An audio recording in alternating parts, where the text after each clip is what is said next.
hari Minggu dan selamat datang di Sekolah Minggu Online GKY BSD Pamulang dan Alam Sutra.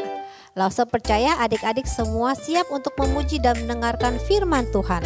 Sebelumnya kita mau berdoa dulu ya. Lipat tangannya, tutup matanya, kita berdoa.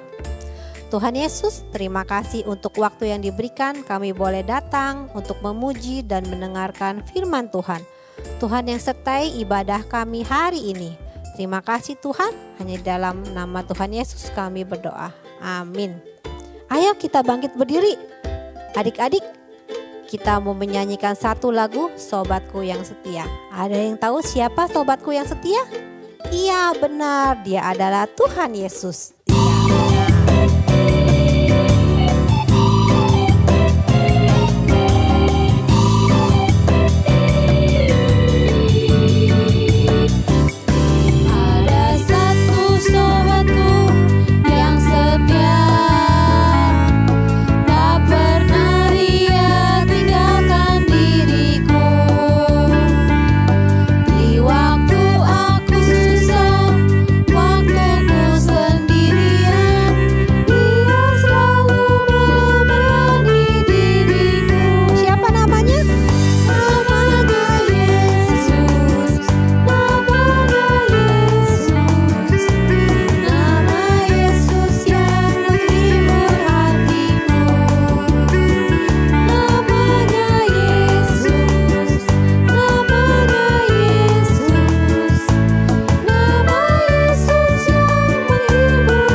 Adik-adik, sekarang kita mau memberikan persembahan. Kalian bisa minta papa mama untuk bantu scan QR Code yang ada di layar. Mari kita nyanyikan lagu Hitung Berkat bersama-sama. Bila topan keras melanda hidupmu, bila putus asa dan mati lesu, berkat Tuhan satu-satu hitunglah, kau niscaya kagum oleh kasih-Nya. Berkat Tuhan mari hitunglah, kau kan kagum oleh kasih-Nya. Berkat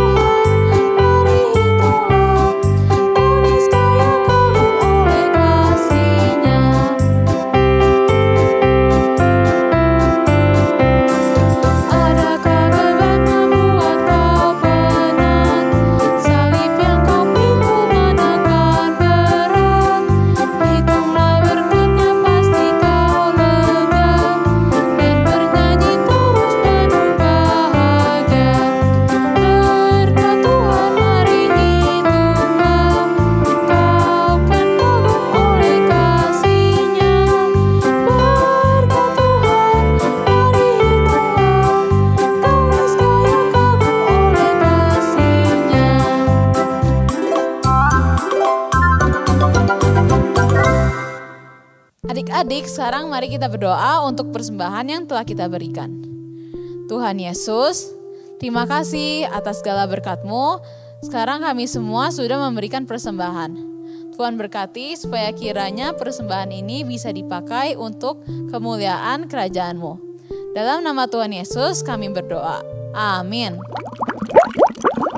Sekarang langsung percaya kalian sudah gak sabar nih mau dengar cerita firman Tuhan. Kita mau nyanyi lagu Firman Tuhan Ada di Hatiku. Biarlah hanya firman Tuhan yang selalu menemani di setiap langkah hidup kita.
Ayo adik-adik, duduk yang baik, tidak makan, tidak minum. Kita mau memberikan sikap yang terbaik untuk mendengarkan firman Tuhan. Kita berdoa ya, lipat tangannya, tutup matanya. Tuhan Yesus yang baik, saat ini kami datang ke hadirat-Mu, kami rindu untuk mendengarkan firman Tuhan. Biarlah firman-Mu menyertai hidup kami. Tolong kami duduk diam, mengerti, mendengarkan, dan melakukan firman Tuhan. Hanya dalam nama Tuhan Yesus kami berdoa. Amin. Hei, tunggu. Kamu bukannya tetanggaku? Seingatku, kamu kan lumpuh. Bagaimana mungkin sekarang kok kamu bisa berdiri dan berjalan-jalan di tempat ini? Iya betul, aku tetanggamu. Wah, sudah lama sekali ya kita tidak berjumpa. Iya. Aku memang tadinya lumpuh dan aku juga jarang bisa menemui orang kecuali jika mereka datang berkunjung ke tempatku. Kalau kamu tadinya lumpuh, kok sekarang kamu sudah bisa berdiri ya dan bergerak seperti orang sehat? Aku masih tidak percaya apakah kamu sudah benar-benar sembuh. Coba angkat tangan kirimu. Bisa ya? Tangan kananmu? Bisa juga. Coba kalau kaki kirimu. Oh, bisa ya. Kalau dua-duanya? Kalau angkat dua-duanya aku nanti jatuh dong. Oh iya ya. Saya lupa saking takjubnya melihat keadaanmu sekarang ini. Tidak apa-apa. Wajar saja kamu terkejut. Ini memang betul aku. Aku tetanggamu yang sudah lama sekali lumpuh. Tapi sekarang aku sudah sembuh. Aku bahkan bisa melompat-lompat. Wah, luar biasa. Ini sungguh mujizat yang sangat ajaib dan luar biasa.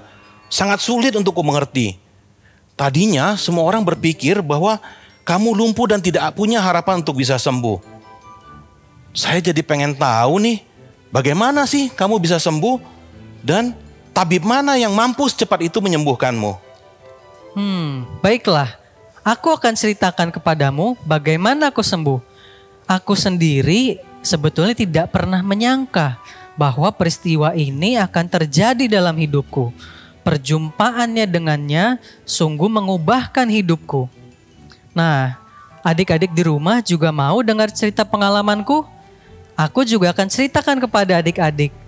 Cerita ini juga tercatat di Alkitab, yaitu dalam Injil Matius pasal 9 ayat 1-8 dan Injil Markus pasal 2 ayat 1-12. Nah, jadi begini ceritanya. Ketika aku masih lumpuh, sebetulnya aku sudah hilang harapan. Aku betul-betul tidak tahu lagi harus berbuat apa supaya aku bisa sembuh kembali. Setiap hari aku merasa keberadaanku hanya menjadi beban untuk keluarga saja. Iya, saya dan tetangga-tetangga lain juga sangat kasihan melihat keadaanmu. Tetapi kami tidak tahu harus berbuat apa untuk menolongmu. Iya, tetapi aku mendengar ada seorang guru hebat yang bernama Yesus datang ke sini, ke Kapernaum, ke kampung kita. Kabarnya Yesus ini selain mengajarkan firman Tuhan, dia juga berbelas kasihan dan sanggup menyembuhkan orang-orang sakit. Sudah banyak orang yang ditolong dan disembuhkan olehnya. Oleh karena itu, teman-temanku mengajak aku untuk pergi meminta pertolongan kepada Yesus. Oh iya, aku juga mendengar berita tentang Yesus ini. Kabarnya, ia sungguh luar biasa dan banyak orang mendengar pengajarannya. Dan benar seperti katamu, aku mendengar bahwa ia penuh belas kasihan, mau dan sanggup menyembuhkan orang-orang yang datang kepadanya. Nah, tapi pada waktu itu aku ragu bisa bertemu dengannya. Karena aku yakin pasti akan ada banyak orang yang akan mendatanginya untuk mendengar pengajarannya. Tapi teman-temanku tetap berusaha membawaku kepada Yesus. Mereka mengangkatku dengan kasur yang kupakai untuk berbaring, masing-masing satu orang di tiap ujungnya. Kami pun berangkat ke satu rumah tempat Yesus sedang mengajar. Namun tepat seperti dugaanku, ketika kami sampai ke rumah itu, kami melihat orang banyak berduyun-duyun datang menemui Yesus. Bahkan beberapa ahli Taurat pun ikut datang dan duduk melihat dan mendengar pengajaran Yesus. Jadi rumah itu penuh sesak dengan orang. Bahkan sampai di luar-luarnya pun penuh orang. Aku melihat tidak ada lagi tempat agar aku bisa masuk untuk berjumpa dengan Yesus dan minta pertolongannya. Wah, lalu bagaimana dong? Bagaimana kamu bisa masuk dan menemui Yesus? Pada waktu itu, aku sudah meminta teman-temanku untuk mengantarkan aku pulang saja. Tetapi teman-temanku malah terus berjuang supaya aku bisa berjumpa dengan Yesus. Mereka berdesak-desakan dan aku malah dibawa menaiki atap rumah itu. Hah? Naik ke atap rumah? Untuk apa? Iya betul, mereka bilang mereka akan membawaku menemui Yesus dari atap rumah. Dengan hati-hati mereka membawaku ke atap rumah. Lalu mereka mencari di mana ya kira-kira tempat Yesus sedang mengajar. Tiba-tiba aku mendengar suara kerusak, kerusuk. Wah, aku kaget sekali. Ternyata teman-temanku membongkar atap rumah itu. Kemudian mereka mengikatkan tali pada keempat sisi kasurku dan dengan sangat berhati-hati mereka menurunkan aku tepat di hadapan Yesus yang sedang mengajar firman Tuhan. Wah, luar biasa. Jadi dengan cara itu engkau bertemu dengan Yesus ya? Iya betul. Wah, di situ aku sangat senang sekali ketika berjumpa dengan Yesus. Pada saat itu, Yesus memandangku dengan penuh belas kasihan dan mengatakan begini kepadaku, "Hai anakku, dosamu sudah diampuni." Ketika aku mendengar Yesus berkata seperti itu, entah kenapa pada saat itu aku percaya kepada perkataannya. Pada saat itu hatiku sangat lega dan senang karena aku mengingat dosa-dosaku yang banyak telah diampuni oleh Allah. Wah, Yesus mengatakan kepadamu bahwa dosamu sudah diampuni. Bukankah kalau kita berbuat dosa, kita itu berdosa kepada Allah dan hanya Allah sendiri yang bisa mengampuni dosa kita itu? Wah, saya pikir ahli-ahli Taurat yang ada di rumah itu pasti berpikir bahwa Yesus sedang menghujat atau menghina Allah karena ia menganggap dirinya sendiri sebagai Allah. Tepat dugaanmu itu. Sepertinya para ahli Taurat itu memang berpikir demikian. Dan luar biasanya, Yesus tahu apa yang mereka pikirkan. Sehingga Yesus tiba-tiba mengatakan begini kepada ahli Taurat, Mengapa kamu berpikir begitu dalam hatimu? Manakah yang lebih mudah, mengatakan dosamu sudah diampuni, atau bangunlah, angkatlah tilammu dan berjalan? Tetapi supaya kamu tahu bahwa Anak Manusia berkuasa mengampuni dosa." Setelah Yesus mengatakan itu, Yesus berkata lagi kepadaku, "Bangunlah, angkatlah tempat tidurmu dan pulanglah ke rumahmu." Seketika itu juga, aku bisa menggerakkan seluruh tubuhku dan berdiri. Ya, aku tidak lumpuh lagi. Aku segera menuruti perintah Yesus untuk mengangkat tempat tidurku dan pergi pulang ke rumah. Hah? Jadi, begitu cara Yesus menyembuhkanmu? Yesus menyembuhkanmu hanya dengan berfirman saja. Wah, sungguh luar biasa ya kuasa yang Ia miliki. Iya, betul sekali. Hari itu adalah hari yang sangat bahagia untukku. Bukan saja karena aku tidak lumpuh lagi, tetapi melalui perkataan Yesus, aku percaya bahwa semua dosa-dosaku telah diampuni. Semua orang di tempat itu bersuka cita bersamaku. Aku mendengar mereka memuji dan memuliakan Allah. Kata mereka, "Sungguh ajaib, yang begini belum pernah kita lihat." Jadi begitulah aku sembuh. Dan bukan hanya itu, sekarang aku menyadari bahwa Yesus bukan hanya berkuasa untuk menyembuhkan sakit penyakit, tetapi Ia juga berkuasa untuk mengampuni dosa-dosaku. Dia sangat peduli kepada hidupku. Kini aku berkomitmen untuk mengikut Dia dan menjadi muridnya. Aku ingin terus mendengarkan pengajarannya. Wah, sungguh pengalamanmu sangat luar biasa. Saya sangat takjub mendengarnya. Saya percaya adik-adik di rumah yang mendengarkan kamu juga pasti takjub dan bisa merasakan betapa luar biasanya Tuhan Yesus itu. Tolong ceritakan dong kepada kami lagi lebih jauh apa yang kau ketahui tentang Yesus ini. Tentu adik-adik yang di rumah juga ingin mendengarnya.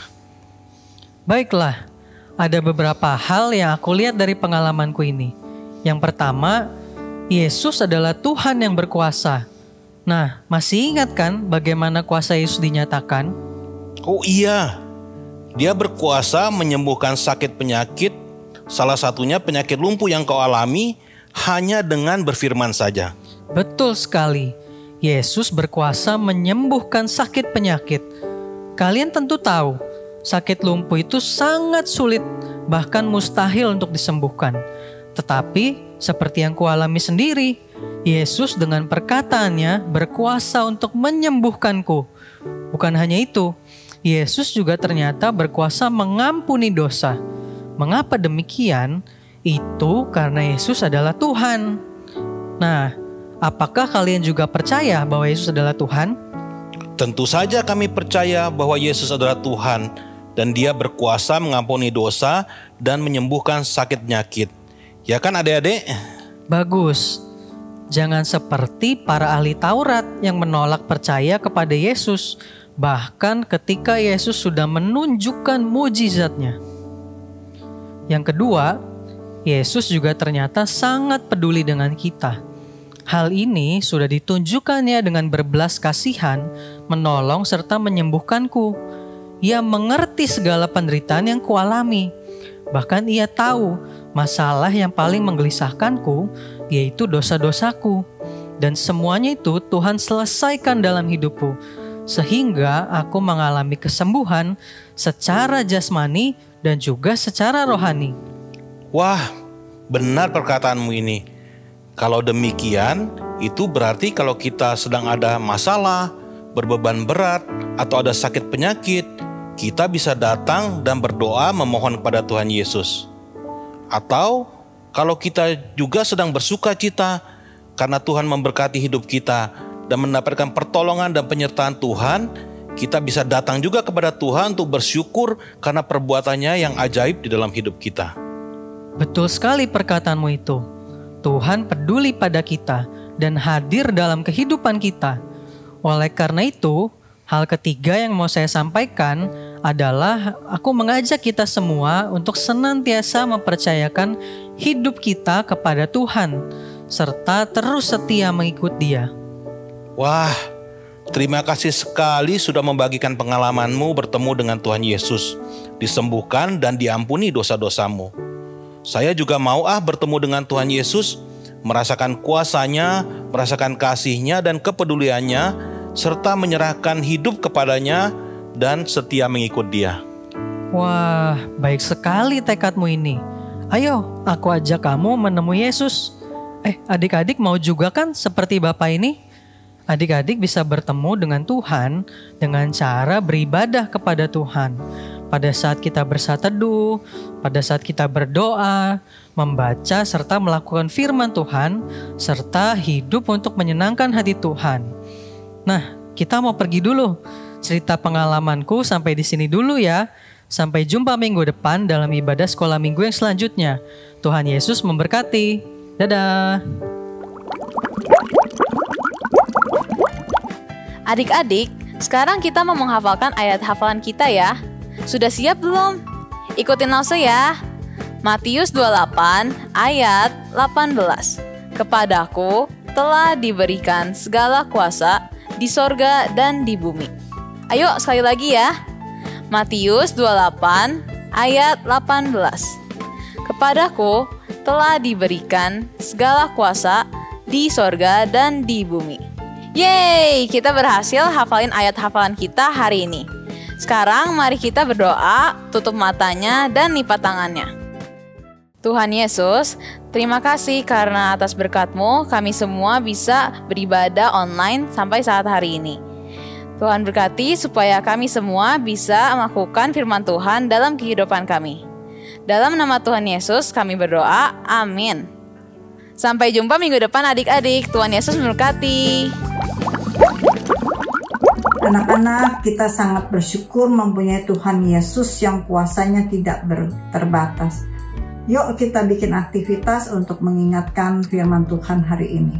Bahan-bahan yang diperlukan, sumpit, atau tusuk sate atau ice cream stick, kemudian 2 lembar kertas origami, kemudian gambar-gambar pria, gunting, lem, krayon atau spidol. Caranya, pertama-tama kita beri lem di kedua sisi kertas origami, kemudian kita ambil sumpit, kemudian kita rekatkan kertas origami ini dengan cara digulung.